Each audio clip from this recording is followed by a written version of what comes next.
Hi, I'm Marty Krizwanis, and I'll be hosting the next episode of Over My Dead Body, the only talk show that brings to life the most influential and compelling people of our history and culture.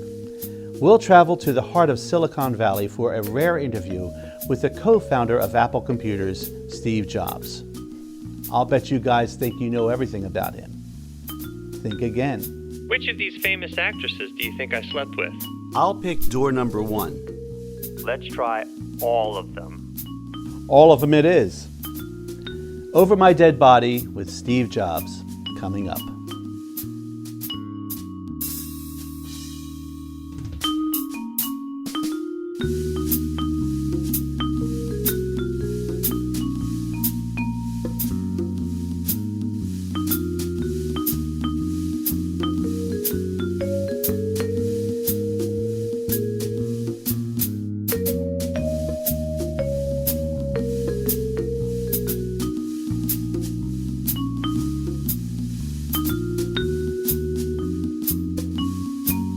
Hello, I'm Marty Krizwanis, and this is Over My Dead Body, the only talk show that brings to life the most influential and compelling people of our history and culture.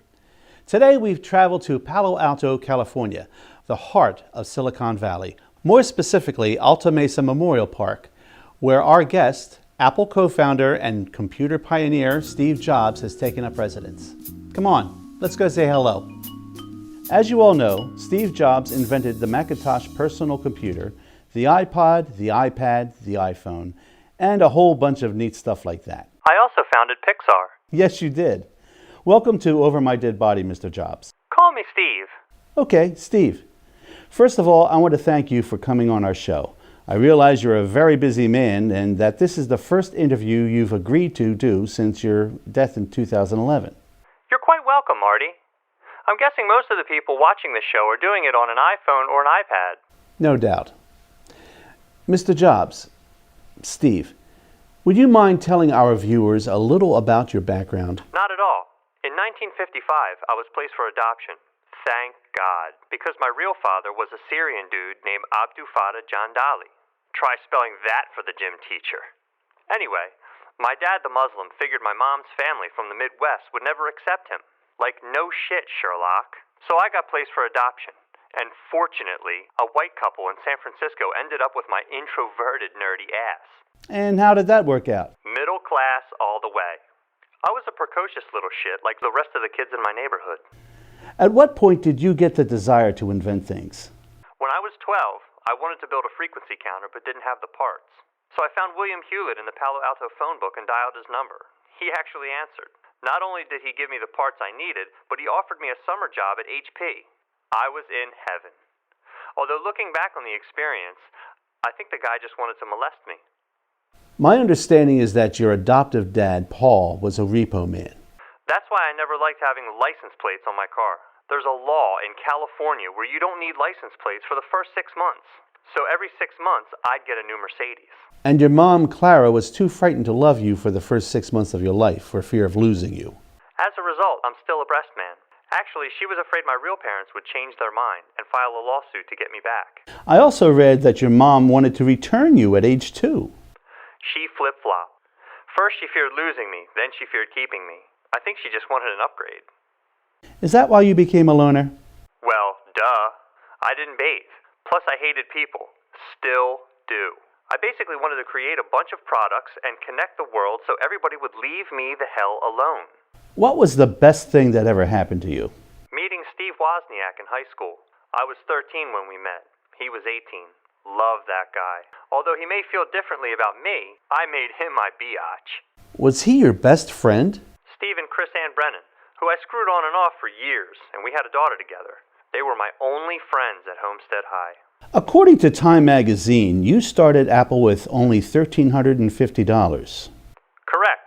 I sold my VW microbus for $850, and Woz sold his HP calculator for $500. And rumor has it that you never learned to code. Who has time for all that? That's what Chinese people are for.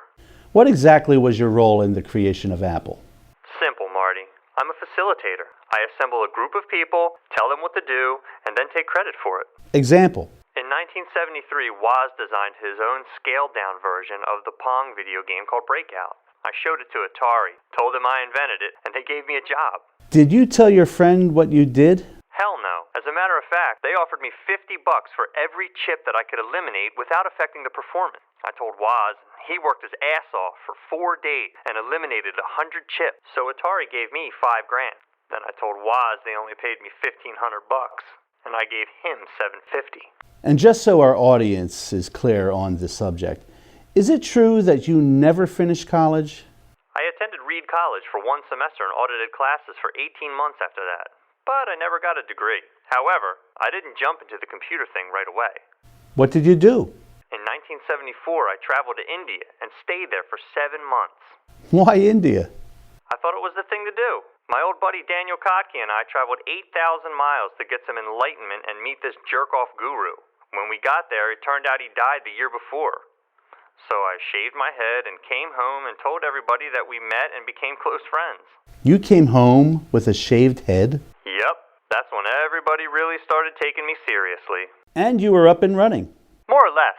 Even though we were working out of a garage, we needed to raise money to keep afloat. So Woz and I, Woz, made a cheap digital blue box, which was a device used to make free phone calls. And I sold them illegally. We were able to make enough money to keep our little company, Apple, going. By stealing from the phone company, you saved Apple? Ironic, huh? Since 30 years later, we completely did them out of business. Who doesn't like stealing from the phone company? So, in 1975... In 1975, I was 20, and Wozniak was 25. We set up shop in my parents' garage, which is where Woz invented the first Apple I computer. We built it from a typewriter, a cassette recorder, and a black and white TV. Everybody thought we were nuts. And the rest is history. Only a year before, I was sleeping on a friend's floor and returning Coke bottles for money and getting free meals from the Hare Krishna temple. According to Forbes, you were worth $1 million at 23, $10 million at 24, and over $100 million at 25. I could now afford deodorant. You know, when I worked at Atari, they made me come in at night because I walked around barefoot and stunk. You became a father rather early on, is that right? Yes. In 1977, Chris Ann got pregnant when Apple was in full swing. And according to what I read, Chris Ann went on welfare and cleaned houses to support your child, Lisa, who was born in 1978. I kept her pregnant and working in someone else's kitchen. And you had close to $400 million at that time. The press tried to portray me as a deadbeat dad. It was only $100 million. So when Time magazine learned about this, they decided not to name you Man of the Year and instead gave the award to a personal computer itself. That sucked, I'll admit, even worse than getting cancer. But I did pay child support after we went public. I gave Chris Ann $385 a month so she no longer had to clean houses. She became a waitress. Steve, didn't you think that was just plain wrong? Denying paternity was kind of slimy, but I did take my daughter to Whole Foods, and not too many people can afford to shop there. Even Bill Gates doesn't go there. In fact, the only person who can afford to go to Whole Foods is Jeff Bezos. So you did see your daughter? Yes, and I taught her things of importance, like parking in handicap spaces without guilt. I've done it for years. Also on Halloween, we had the scariest house in Silicon Valley. Lisa helped decorate it. Every year I'd wear the same costume. I dressed as Wozniak. Steve, we have Kim Senis, a 9th grader from Henderson, Nevada, on the line. Mr. Johns, I'm writing a school paper on driverless cars. Do you think they'll ever catch on, and will they really work? Good question, Kim. But think about it for a minute. We pretty much have them already. Since people text the whole time they're driving, the car essentially has no driver. Diane Cooper, a high school teacher from Matawan, New Jersey. Say hello to Steve Jobs. Hi, Mr. Jobs. First of all, thank you so much for inventing the iPhone. I really love it. My question is, I was wondering if you smoke pot like me. Diane, I used to love pot. I called it turkey, and sour diesel was my favorite. The iPhone was designed for potheads like yourself, so thanks for calling. Steve, I read that you got stoned for the first time in 1970, and it was then that you discovered Bob Dylan, Moby Dick, Ernest Hemingway, and Shakespeare. My favorite play is King Lear. You told Newsweek that taking LSD was one of the 2 or 3 most important things you ever did in your life. It was number 3. Getting blown by Joan Baez was number 1. The flashbacks were number 2. Were you on LSD when you played the Mad Hatter in Alice in Wonderland? You really did your homework. Wozniak played the White Rabbit, and Chris Ann was Alice. We were all on acid, just like the author. In 1985, only 9 years after founding Apple, you got fired from your own company. When you returned 12 years later, they were at the bottom of the barrel. It was a disaster, and turning the company around wasn't easy. Some former employees claimed they were afraid to ride in an elevator with you at that time, fearing that they might not have a job when the doors opened. I thought it was the ideal place to give people the shaft. Sorry, I had to say it. By 2008, Apple was the most valuable company in the world. At the same time, a class action suit was filed against you and other members of Apple's board of directors for securities fraud. Yepers.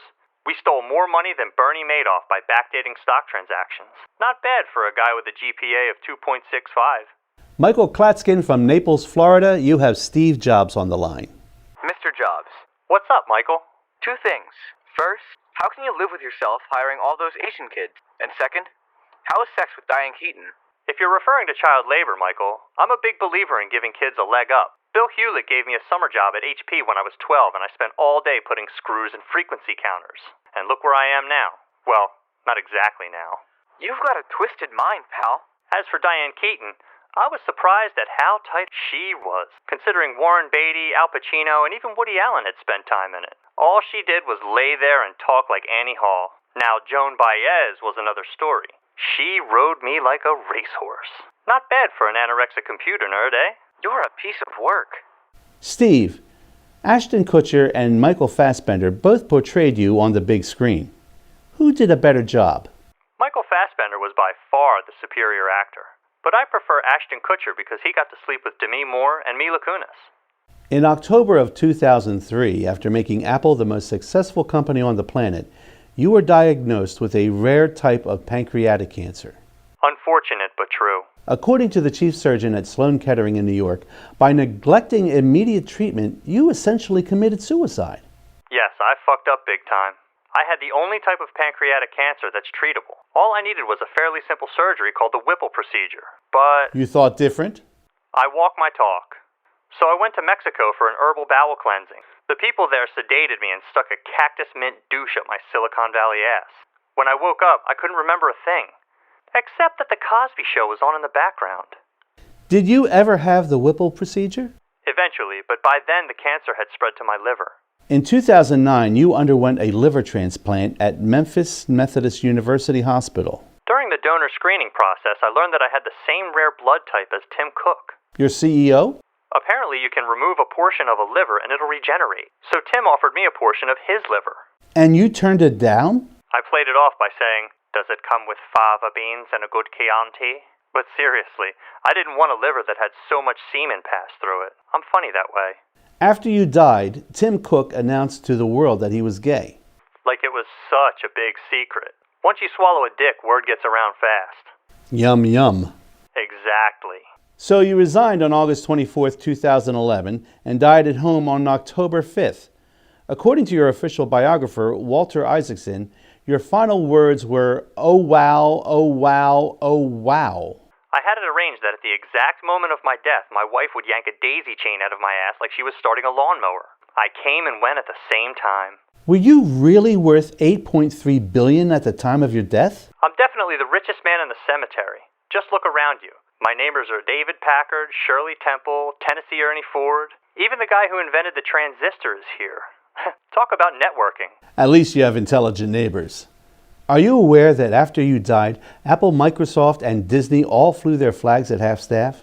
It was my idea. Was it also your idea to give each guest at your funeral a small brown box which contained the autobiography of a yogi by Paramahansa Yogananda? You get serious points for being able to pronounce that motherfucker's name. Yes, it was my parting joke. I'm sure they all thought they were getting the new iPad. What a letdown. I read not long ago that your wife, Lorene Powell-Jobs, stops in from time to time at the Apple offices, and that she visits your office, which is not only still there, but was left in the same condition as it was when you worked there, including the nameplate on your desk. Is that right? Yes, it is. You know, I missed only one business meeting in my entire life, and that was to go out to dinner with Laureen. I was giving a view from the top lecture at Stanford. She was sitting in the front row, and from that moment on, we were never apart. That's true love. Lorene was everything to me. We were married for 20 blissful years, and she held my hand when I died. I thought she was yanking a daisy chain from your ass. She was multitasking. Anyway, I wrote her a love letter for our 20th anniversary and gave it to her at the same hotel where we got married. That's very sweet. I remember it by heart. We didn't know much about each other 20 years ago. We were guided by our intuition. You swept me off my feet. Our love and respect has endured and grown. We've been through so much together, and here we are, older, wiser, and we're still here together. My feet have never returned to the ground. That's beautiful. Well, her feet haven't returned to the ground either. Turns out the love of my life was at a Houston education conference in 2011 and met this dude, Adrian Fenty, who was the mayor of Washington, D.C. Well, the guy's married, but little cocksucker that he is, he hits on my wife, and the next thing you know, he files for divorce from his own wife, and bada bing, bada boom. They started seeing each other? You ever look out into the ocean and see those oil platforms? Sure. My wife's getting drilled like that, and old Adrian has 8.3 billion reasons to keep that erection going strong. I think it's up to 14 billion. She made some good investments. Funny how life works. One final caller. Charles Salmore from Santa Monica, California. What's on your mind? Mr. Jobs, we all owe you so much gratitude. You made our world a better place to live. That's very kind of you, sir. Really? How you could have accomplished so much after being dumped by your real parents.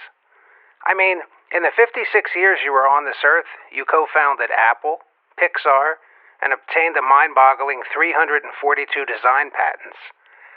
So my question has two parts. Are you still wearing the Issey Miyake black turtleneck you wore to the office every day? And the New Balance sneakers. Don't forget them. Yes, I am. And the second part of my question is this. Do you think what's happening right now as we speak has anything to do with karma and the way you abused everybody around you, including your daughter Lisa, her mother Chris Ann, and all the Apple employees, including your best friend Steve Wozniak? How you refer to PCs as dog shit and the people who buy them as losers? And how, on top of everything else, you have the nerve to pretend to be a Zen Buddhist?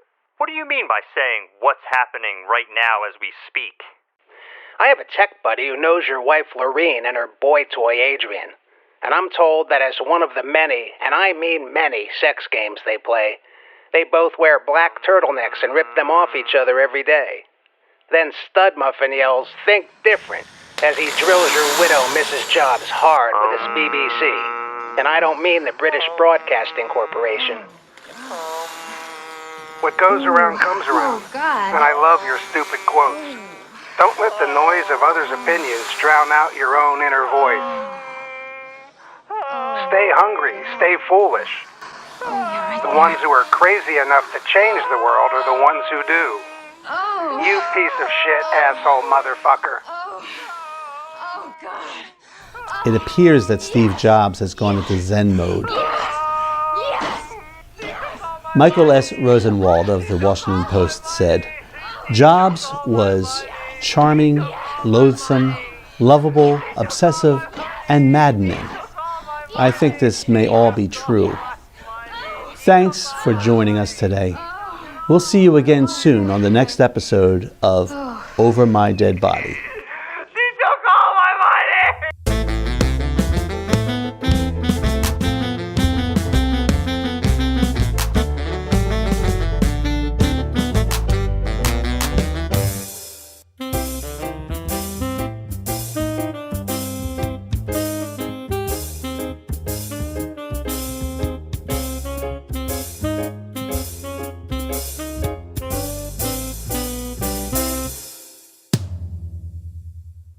We hope you enjoyed the third episode of Over My Dead Body. The entire TV series is now available as a podcast in addition to streaming on Amazon Prime. Aside from Steve Jobs, we've interviewed Robert Kardashian, Nostradamus, Mae West, Richard Nixon, and Julia Child. Upcoming guests include Walter Cronkite, Mark Twain, Howard Cosell, Sigmund Freud, Tupac Shakur, Jimmy Stewart, and Albert Einstein. All told, we plan to produce 60 episodes. and perhaps as many as 300 of them. One thing's for certain, there's no shortage of interesting guests, and more seem to arrive every day. The executive producers of this episode are Stephen Craig Ariste and me, Stephen Kunis. The show was produced and directed by the great Marty Kriswanis, a gifted artist and friend who I met in the 4th grade over half a century ago. Over My Dead Body was created and written by me, Stephen Kunis, and this episode was hosted by Marty Kriswanis. Steve Jobs was portrayed by Steve Clarkson, a young actor with a very bright future.